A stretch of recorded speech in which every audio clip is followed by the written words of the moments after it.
जयपुर से खबर है जहां पर बीजेपी की प्रदेश स्तरीय कार्यशाला है। आज कॉन्स्टिट्यूशन क्लब में ये कार्यशाला हो रही है। नेताओं के आने का सिलसिला जारी है। पार्टी के राष्ट्रीय संगठन महामंत्री बीएल संतोष भी इस कार्यशाला का हिस्सा होंगे।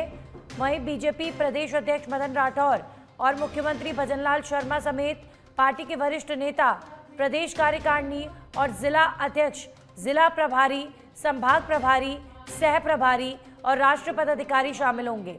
शाम 6 बजे तक चलने वाली इस कार्यशाला में 5 सत्र होने वाले हैं और प्रत्येक सत्र में अलग प्रबुद्ध जन संगठन की मजबूती पर रखेंगे विचार।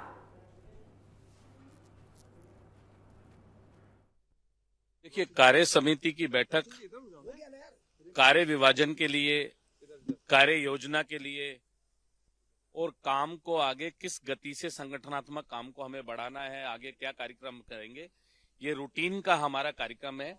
और हमारा सौभाग्य है माननीय बीएल संतोष जी आज इस बैठक में हमारे बीच में रहेंगे, जो हमें आगे के लिए मार्गदर्शन देंगे। निश्चित तौर पर आने वाले समय में जो पंचायत राज चुनाव आ रहे हैं, संगठनात्मक रचना, SIR, कई सारे ऐसे इश्यूज हैं जिनके लेकर हम हमेशा संगठन की बैठक करते हैं और उसकी कार्य रचना बनाते हैं। ये स्वभाव में ही है, जब भी कोई देश से जुड़ा हुआ विषय अगर अपने देश में अगर कोई बैठक इस तरह की होती है जिसकी महत्वपूर्ण, जिसमें उनकी भूमिका रहनी चाहिए लीडर पोजीशन के नाते, लेकिन वो मौज मस्ती के लिए हमेशा विदेश चले जाते हैं और वहां जाकर हमारे देश की आलोचना। और सहयोगी लाल सिंह फौजदार जुड़ चुके हैं इस खबर पर ताजा अपडेट देने के लिए। लाल सिंह, तस्वीरें दिखाइए, कौन कौन से नेता पहुंच रहे हैं इस बैठक के लिए?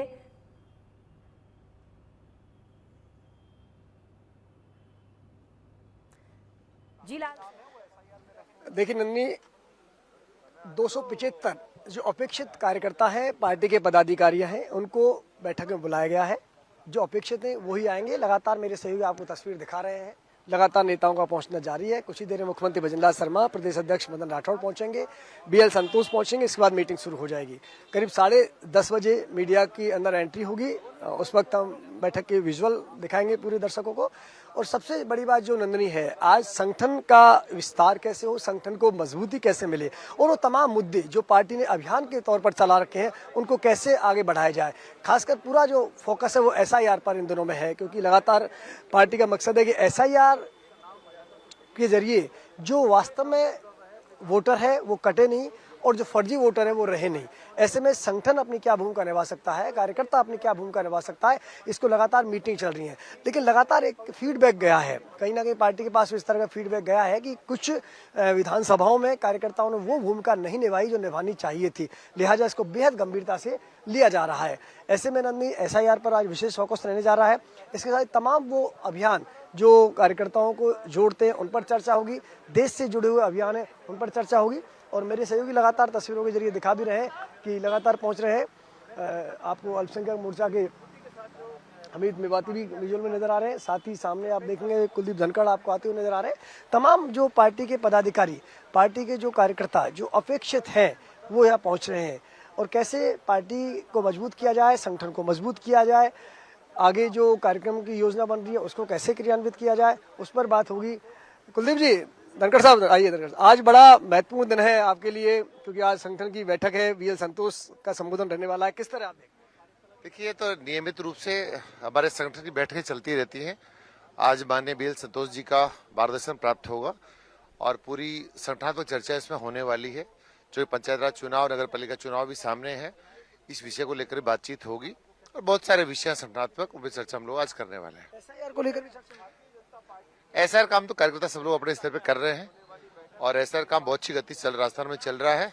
इसका लाभ भी निश्चित रूप से भारतीय जनता पार्टी को होगा। पंचायत और निकाय चुनाव का आपने जिक्र किया है, क्योंकि 2 साल आपकी सरकार को हो गए हैं। अभी कहीं ना कहीं आप कार्यों की परीक्षा भी होगी, तो किस तरह पार्टी इसको ले रही है? देखिए, पंचायत राज चुनाव लेकर पूरी सरकार ने तैयारी कंप्लीट लगभग कर ली है। परिसीमन काम कंप्लीट हो चुका है। अभी 5 तारीख तक इसकी आपत्तियां हैं वो दर्ज कराई जा रही है। आपत्ति आने के बाद पूरा कंप्लीट जो परिसीमन काम कंप्लीट हो जाएगा, उसके बाद चुनाव होना है। उसके लिए सभी लोग कार्यकर्ता तैयार हैं। उसके लिए संगठन के जो कार्यकर्ता हैं वो क्या SIR वो भूमिका निभा रहे हैं जो संगठन चाहता है कि कोई भी वोटर कटे नहीं? कई बार क्या होता है जानकारी के अभाव में, तो आपके कार्यकर्ताओं जो काम है मोटिवेट करना, उनकी मदद करना, क्या वो किया जा रहा है? देखिए, SIR के काम को लेकर कार्यकर्ता बिल्कुल तैयारी में है, अच्छे मूड में है और जो राम जैसे सेपरेट वोट थे कहीं हो गए, वो आना चाहते हैं वापस, तो उनको हम आग्रह करते हैं कि आप आइए और मूल स्थान पर अपना वोट रखिए। उसके लिए हम उनको मोटिवेट कर रहे हैं और लोग मोटिवेट हो भी रहे हैं। ये थे कुलदीप धनखड़ जी, जिन्होंने बताया कि किस तरह चाहे वो एसआईआर के मुद्दे में क्या भूमिका हो सकती है कार्यकर्ता की, वो कैसे निभाई जाए। इसके साथ ही पंचायत और निकाय चुनाव को लेकर देखिए, क्योंकि नंदिनी, पंचायत और निकाय चुनाव पार्टी के लिए एक परीक्षा होंगे। 2 साल का जो कार्यकाल है उसको लेकर भी परीक्षा की जाएगी। मेरे साथ रामलाल जुड़े हुए, रामलाल से बात करते हैं। रामलाल जी, आज बड़ा दिन है आपके लिए। निश्चित रूप से आज की संगठनात्मक एक बैठक है, जिसके अंदर हमारे राष्ट्रीय महामंत्री संगठन बीएल संतोष जी पधारे हैं। उनका मार्गदर्शन हम सब कार्यकर्ताओं को मिलेगा और संगठन को किस तरीके से गति देने का काम करेगा। पार्टी की सोच है कि पार्टी सर्वव्यापी, सर्वस्पर्शी बने। एक भी वर्ग ऐसा नहीं छूटे जिस वर्ग में कार्यकर्ता नहीं हो, एक भी क्षेत्र ऐसा नहीं बचे जिस क्षेत्र के अंदर पार्टी का काम नहीं बढ़े। तो इस सोच के साथ पार्टी काम कर रही है और राजस्थान सरकार और केंद्र सरकार की जो लोक कल्याणकारी योजना है उनको हम धरातल तक कैसे पहुंचा सकते हैं, कार्यकर्ताओं की क्या भूमिका उसके अंदर रहेगी और जन भावनाओं से जुड़े हुए मुद्दे, आगामी बजट प्रदेश सरकार का आ रहा है, तो उन बजटों के अंदर भी जन भावनाओं को समावेश कार्यकर्ताओं के माध्यम से कैसे किया जा सकते हैं। माननीय मुख्यमंत्री महोदय ने संगठनात्मक बैठकें संभागवार शुरू की है और निश्चित रूप से उसका फायदा भी आम जन को भी मिलेगा, कार्यकर्ताओं को मिलेगा। एसआईआर का एक बड़ा मुद्दा है, उसको लेकर चर्चा होगी। देखिए, एसआईआर पार्टी का मानना है कि एक पवित्र दस्तावेज है जिसके आधार पर लोकतांत्रिक व्यवस्थाएं सारी चलती है और निष्पक्ष मतदान हो पाए। और निष्पक्ष मतदान तभी हो पाएगा जब मतदाता सूची शुद्ध होगी। तो मतदाता सूची को शुद्ध करने का एक अभियान है जिसमें कार्यकर्ता काम करें। हर व्यक्ति जो राजस्थान के अंदर जन्मा हो, पैदा हुआ हो या वर्षों से यहाँ निवास कर रहा हो, उसका नाम मतदाता सूची से छूटे नहीं। लेकिन कांग्रेस शासनकाल के दौरान ऐसे लोग जो बांग्लादेशी है, रोहिंग्या थे, उनके मतदाता सूची में नाम है, तो निश्चित रूप से वो नाम हटने चाहिए। चौमू का जिक्र मैं जरूर करना चाहूंगा। कल बुलडोजर चला तो लोगों को बड़ा अच्छा लगा कि अब भजनलाल सरकार में भी बुलडोजर चल रहा है। ऐसे तमाम लोग जो अतिक्रमण करते हैं या कानून व्यवस्था को अपने हाथ में लेते हैं, उनको बख्शा नहीं जाएगा। देखिए, संविधान से बड़ा कोई नहीं है, कानून से बड़ा कोई नहीं है। हर व्यक्ति को संविधान की और कानून की पालना करनी चाहिए। लेकिन जब व्यक्ति संविधान से और कानून से अपने आप को बड़ा समझने लग जाए तो सरकारों को कार्रवाई करनी चाहिए। और हमेशा इस बात का है कि अगर आप गलतियों को नजरअंदाज करोगे तो वो एक विस्फोटक रूप लेती है। और मुझे ये कहते हुए शर्म नहीं है कि जिस तरीके की कार्रवाई की गई है वो कार्रवाई वास्तव में काबिल तारीफ है। और माननीय मुख्यमंत्री महोदय को इस बात के लिए धन्यवाद दूंगा कि उनका विल पावर मजबूत है, गुनहगारों को सजा दिलाने का काम वो कर रहे हैं। और आगामी दिनों में अगर प्रदेश में इस तरीके का कोई कृत्य करता है तो उनके खिलाफ भी सख्ती से पेश सरकार आएगी। मतलब बुलडोजर अब चलेगा नहीं, कार्रवाई होनी चाहिए। जो भी गलत करता है उसके खिलाफ कार्रवाई होनी चाहिए, चाहे बुलडोजर चले चाहे प्लेन चले, चलना चाहिए ना।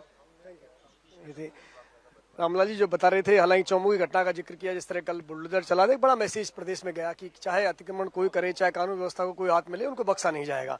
फिलहाल मीटिंग की बात कर लेते हैं तो मीटिंग कुछ ही देर में मुख्यमंत्री भजनलाल शर्मा और प्रदेश अध्यक्ष मदन राठौड़ पहुंचने वाले हैं, बीएल संतोष आने वाले हैं और मीटिंग शुरू हो जाएगी। 5 सत्रों में मीटिंग रहेगी। 5 जो अलग अलग सत्र बनाए गए हैं वो संगठन की संरचना के आधार पर, संगठन को कैसे मजबूत किया जाए उसके आधार पर सत्रों की संरचना की गई है। उन सत्रों में अलग अलग वक्ताओं के उद्बोधन रहेंगे, वक्ताओं का मार्गदर्शन होगा। और सबसे बड़ी बात है, बीएल संतोष का मार्गदर्शन के साथ साथ क्योंकि कार्यक्रमों की समीक्षा होनी है, संगठनात्मक समीक्षा होनी है, चाहे वो सदस्यता अभियान की बात हम कर लें, चाहे वो कार्यक्रमों की हम बात कर लें, चाहे आगामी समय में जो कार्यक्रम की रूपरेखा उसकी हम बात कर लें, चाहे हाल ही में जो सबसे बड़ा मुद्दा है देश के सामने वो एसआईआर का मुद्दा है, उसमें कार्यकर्ताओं की भूमिका को लेकर बात कर लें, उस पर चर्चा होगी। और आगे कैसे पार्टी का विस्तार किया जाए, कैसे पार्टी के कार्यकर्ताओं को और अधिक मजबूती के साथ, विचार के साथ जोड़ते हुए लोगों को जोड़ा जाए। यानी कि अपना जितना हम विस्तार करेंगे, पार्टी का जितना विस्तार किया जाएगा, संगठन जितना मजबूत होगा। और उसके लिए जरूरी है कार्यकर्ता की मजबूत कड़ी को मजबूत बनाए रखना, कार्यकर्ताओं की भावनाओं का सम्मान किया जाए। कई बार उन प्रदेशों में जहां सत्ता और संगठन एक साथ होते हैं, यानी कि दोनों सरकार बीजेपी की और संगठन है, तो कई बार ये देखने को मिल जाता है कि सरकार और संगठन में समन्वय का अभाव देखने को मिलता है। तो उसकी क्या तस्वीर है, क्या सरकार और संगठन मिलकर किस तरह काम कर रहे हैं, उनमें कोई समन्वय है, समन्वय का अभाव तो नहीं है, योजनाओं में कहीं कोई कमी तो नहीं है, क्या जो जनताओं के लिए योजनाएं लाई जा रही हैं वो जनता तक पहुंच रही है। ऐसे तमाम मुद्दों पर आज चर्चा होने वाली है। नंदनी।